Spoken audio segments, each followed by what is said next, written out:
ঠাকুর, মা ও স্বামীজির চরণে প্রণাম নিবেদন করে শুরু করছি স্বামী লোকেশ্বরানন্দ মহারাজ কর্তৃক সম্পাদিত Ramakrishna mission institute of culture, Golpark থেকে প্রকাশিত শতরূপে সারদা। আজ পাঠ করব জ্ঞানদায়িনী। লিখেছেন স্বামী প্রজ্ঞানানন্দ মহারাজ, অধ্যক্ষ শ্রী রামকৃষ্ণ বেদান্ত মঠ, কলকাতা ও শ্রী রামকৃষ্ণ বেদান্ত আশ্রম, দার্জিলিং। আজ তৃতীয় পর্ব। সব ধর্মমতই পরম তত্ত্ব উপলব্ধির এক একটি পথ বা উপায়। ঈশ্বরের যে কোনো নাম, যে কোনো রূপ অবলম্বন করে আবার তাকে সব নামরূপের পার নিরাকার নির্গুণ সত্তারূপে চিন্তা করেও মানুষ সেই চরম লক্ষ্যে উপস্থিত হতে পারে। উপমার রাজা শ্রী রামকৃষ্ণ নানান উপমার সাহায্যে সহজ সরলভাবে এই তত্ত্বটিকে উপস্থিত করেছেন। শ্রী শ্রী রামকৃষ্ণ কথামৃতে সেগুলি আছে। তার লীলাসঙ্গিনী সারদা দেবীও এই ধর্ম সমন্বয়ের কথা বলেছেন নিজস্ব উপমায়। ব্রহ্ম সকল বস্তুতেই আছেন, তবে কি জানো, সাধু পুরুষেরা সব আসেন মানুষকে পথ দেখাতে। এক একজনে এক এক রকমের বলেন। পথ অনেক, সেজন্য তাদের সকলের কথাই সত্য। যেমন একটা গাছে সাদা, কালো, লাল নানা রকমের পাখি এসে বসে হরেক রকমের বলছে। শুনতে ভিন্ন ভিন্ন হলেও সকলগুলিকে আমরা পাখির বলি। একটাই পাখির বোল আর অন্যগুলো পাখির বোল নয়, এরূপ বলি না।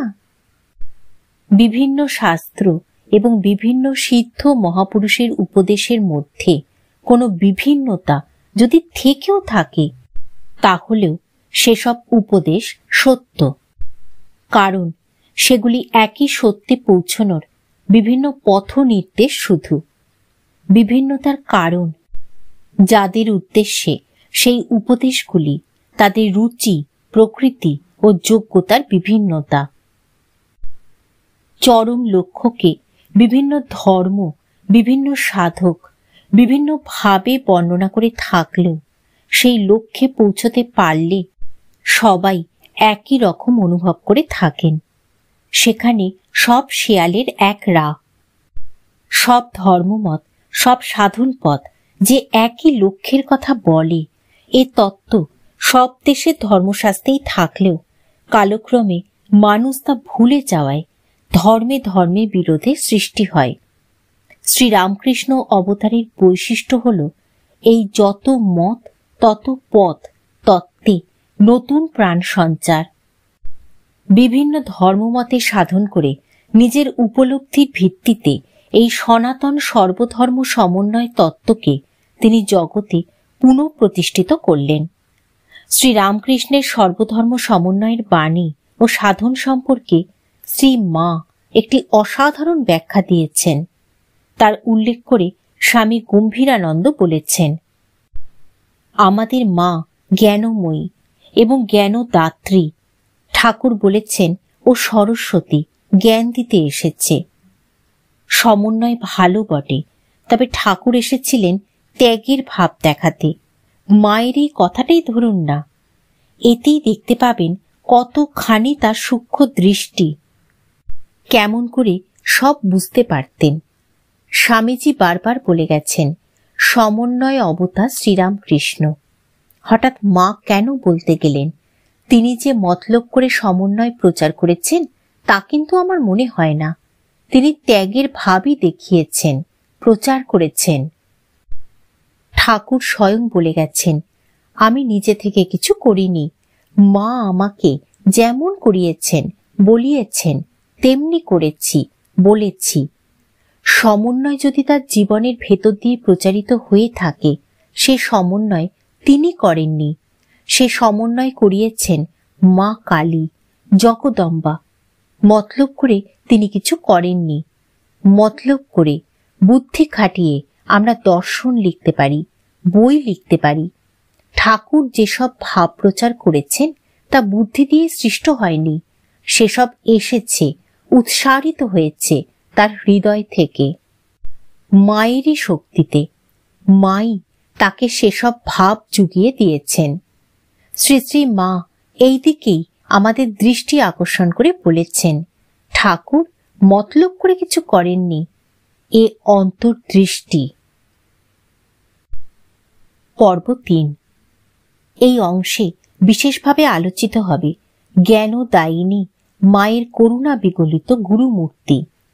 জ্ঞানদায়িনী সারদা গুরু বা আচার্য রূপে কৃপা করেছেন অগণিত মানুষকে। তার সেই কৃপা বিতরণের ইতিহাস বিচিত্র, বিস্ময়কর এবং অপার্থিব সুষমায় মণ্ডিত।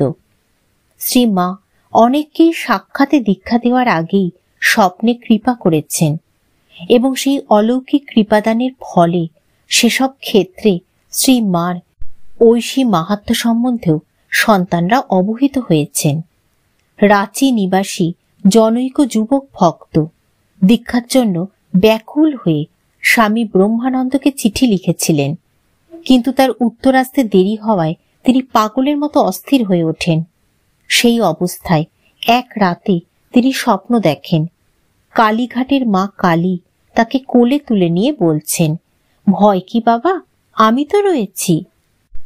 এই কথা বলেই সেই চতুর্ভুজা মূর্তি দ্বিভুজা নারী মূর্তিতে রূপান্তরিত হলেন। তার পরনে লাল পেরে কাপড়, হাতে বালা। সেই মাতৃমূর্তি সেই যুবককে বীজসহ একটি নাম দিয়ে রোজ 108 বার জপ করতে নির্দেশ দিলেন ও বললেন, তুমি এটি করে যাও, আর যা করতে হয় আমি করব। যুবকটি এই স্বপ্নের কথা কারোর কাছে প্রকাশ না করে ওই মাতৃমূর্তির দর্শন কোথায় পাবেন তাই চিন্তা করতে লাগলেন। এর কিছুদিন পরে মায়ের আশ্রিত জনৈক ভক্তের কাছ থেকে শ্রীমার কথা প্রথম শুনে যুবকটির মনে হল, এই মাই কি আমার স্বপ্নদৃষ্ট সেই মা? তিনি আর দেরি না করে ওই ভক্তটির কাছ থেকে পথ জেনে নিয়ে জয়রামবাটি রওনা হলেন। জয়রামবাটিতে পৌঁছে নির্ধারিত সময়ে মায়ের দর্শনের জন্য মায়ের বাড়ির উঠোনে প্রবেশ করেই যুবকটি দেখলেন বারান্দায় কয়েকটি স্ত্রীলোক বসে আছেন এবং তাদের একজন বটিতে তরকারি কুটছেন। যুবকটিকে দেখেই অন্য স্ত্রী লোকেরা উঠে গেলেন, কিন্তু যিনি তরকারি কুটছিলেন তিনি বসে রইলেন। তার দিকে চেয়েই যুবকটি হতবাক। তার স্বপ্নে দেখা মা, সেই চোখ, সেই মুখ, সেই ভাব। তার অন্তর থেকে কে যেন বলে উঠল, ইনি জগৎজননী, বিশ্ব প্রসবিনী, বিশ্বেশ্বরী মা। যুবকটি একরকম আবিষ্ট অবস্থায় নির্বাক নিষ্পন্দ হয়ে দাঁড়িয়ে রইলেন। শ্রীমা তখন বটিখানা কাত করে রেখে ঘরের ভেতরে গিয়ে হাতছানি দিয়ে যুবককে ডাকলেন। যুবক ঘরের ভেতর গিয়েও নীরবে মায়ের মুখের দিকে চেয়ে রইলেন। মাও রয়েছেন তার দিকে চেয়ে। কিছুক্ষণ পর মাই নীরবতা ভঙ্গ করে বললেন, হ্যাঁ গা, আমায় কি করে চিনলে? যুবকের চোখে জল, বাষ্পরুদ্ধ অস্ফুট স্বরে কি যেন বললেন। শুনে মা হাসলেন। সেই হাসি দেখে যুবক সম্বিত ফিরে পেলেন, মায়ের চরণে লুটিয়ে পড়লেন। দুদিন পরে যুবকের দীক্ষা হল। যুবকের বিস্ময় ও আনন্দে সীমা রইল না যখন দেখলেন মা তাকে সেই মন্ত্রই দিয়েছেন যে মন্ত্র তিনি স্বপ্নে পেয়েছিলেন। অনেক ক্ষেত্রে শ্রীমা স্বপ্নপ্রাপ্ত মন্ত্রের সঙ্গে আরও একটি অংশ বা বীজ যুক্ত করে মন্ত্রটি পূর্ণাঙ্গ করে দিয়ে দীক্ষার্থীকে কৃপা করতেন। হিন্দুস্থানি কুলির ঘটনাটি মায়ের জীবনী পাঠক মাত্রেই জানেন। মা একবার জয়রামবাটি থেকে কলকাতা আসবার পথে বিষ্ণুপুর স্টেশনে গাড়ির জন্য যখন অপেক্ষা করছিলেন, তখন কোথা থেকে একটি হিন্দুস্থানি কুলি মাকে দেখে ছুটে এসে বলে, তু মেরি জান কি, তুঝে मैंने कितने दिनों से खोजा था, इतने रोज तू कहाँ थी? এই বলে সে অঝরে কাঁদতে থাকে। মায়ের নির্দেশে কুলিটি একটি ফুল এনে মায়ের পায়ে দিলে মা তাকে সেখানে বসেই দীক্ষা দিলেন। কুলিটি সম্ভবত মায়ের সাক্ষাৎ দর্শনের আগেই স্বপ্নে কিংবা অন্যভাবে মাকে সীতা রূপে দেখেছিলেন। মায়ের দীক্ষাদানে স্থানকাল, সময় অসময়, আয়োজন উপচারের আড়ম্বর বিশেষ ছিল না। হিন্দুস্থানে কুলিকে রেল স্টেশনে দীক্ষা দিলেন। পুলিশের নজরবন্দি একটি ছেলেকে মা মাঠের মধ্যে দীক্ষা দিয়েছিলেন। মা কোয়ালপাড়ার জগদম্বা আশ্রম থেকে রাধুর বাড়িতে যাচ্ছেন, সঙ্গে সেবক। এমন সময় মাঠের মধ্যে ছেলেটির সঙ্গে দেখা। ছেলেটি আগেই দীক্ষার জন্য প্রার্থনা করেছিল। মা সেবককে দিয়ে দুটি খড় এবং একটা গ্লাসে করে কাছের পুকুর থেকে একটু জল আনিয়ে ওই মাঠের মধ্যেই খড় পেতে বসে ছেলেটিকে দীক্ষা দিলেন। জয়রামবাটিতে মা একবার পাশাপাশি শায়িত অবস্থায় তার এক বাল্য সখীকে দীক্ষা দিয়েছিলেন। শ্রী মা অনেক অল্প বয়স্ক বালককেও দীক্ষা দিয়েছেন। একটি 12 বৎসরের ছেলে একদিন উদ্বোধনে মাকে প্রণাম করে কাঁদতে লাগল। মায়ের কৃপা চাই। সবাই ছেলে মানুষই মনে করে ছেলেটির কথা উড়িয়ে দিল। পরদিন ছেলেটি আবার এসে উদ্বোধনের রোয়াকে বসে আছে। মা রাধুকে বললেন, দেখবি রোয়াকে একটি ছেলে বসে আছে, তাকে নিয়ে আয়। ছেলেটিকে উপরে নিয়ে আসা হলে মা তাকে দীক্ষা দিলেন। অতটুকু ছেলেকে দীক্ষা দেওয়ার ব্যাপারে সেবক অনুযোগ করলে মা উত্তর দিলেন, তা চাহক বাপু, ছেলে মানুষ, কাল তো অমন করে পায়ে ধরে কাঁদলে, কে ভগবানের জন্য কাঁদছে বলো দেখি, এ মতি কজনের হয়। রামেশ্বর থেকে কলকাতায় ফিরবার পর শ্রী মা 13 বছরের একটি দীক্ষাপ্রার্থী বালককে গোলাপ মার প্রবল বাধা সত্ত্বেও দীক্ষা দিয়েছিলেন। আর একবার জয়রামবাটিতে জগদ্ধাত্রী পূজা উপলক্ষে রাঁচি থেকে একটি বালক এসেছিল। বালকটির দীক্ষা নেওয়ার ইচ্ছা ছিল, কিন্তু পূজার ভিড়ে মাকে সে কথা বলতে পারেনি। বিদায় নেওয়ার দিন সে মায়ের পায়ে মাথা রেখে এমন কাঁদতে থাকে যে চোখের জলে মায়ের পা ভিজে গেল। মা তাকে হাত ধরে তুলে জিজ্ঞাসা করলেন, কাঁদছ কেন বাবা, কি চাও, মন্ত্র নেবে?